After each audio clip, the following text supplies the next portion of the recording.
திண்டுக்கல் மாவட்டம் பழனி அருகே கலிக்கநாயக்கன்பட்டியை சேர்ந்தவர் ஹேமா.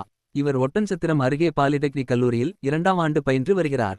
இந்நிலையில் கல்லூரிக்கு செல்வதற்காக பழனி தீயணைப்பு நிலையம் அருகே சாலை ஓரத்தில் நடந்து வந்தபோது அங்கு திரிந்து கொண்டிருந்த தெரு நாய் ஒன்று ஹேமாவை கடித்து குதறியது. மாணவி கூச்சலிட்டதை பார்த்த அருகில் இருந்தவர்கள் உடனடியாக மாணவியை காப்பாற்றி பழனி அரசு மருத்துவமனையில் சிகிச்சைக்காக சேர்த்துள்ளனர். கல்லூரிக்காக சென்ற மாணவியை தெருநாய்கள் சூழ்ந்து கடித்து குதறும் சிசிடிவி காட்சி வெளியாகி பரபரப்பு ஏற்படுத்தி உள்ளது. தெருநாய்களை கட்டுப்படுத்திட நகராட்சி நிர்வாகம் நடவடிக்கை மேற்கொள்ள வேண்டும் என கோரிக்கை எழுந்துள்ளது.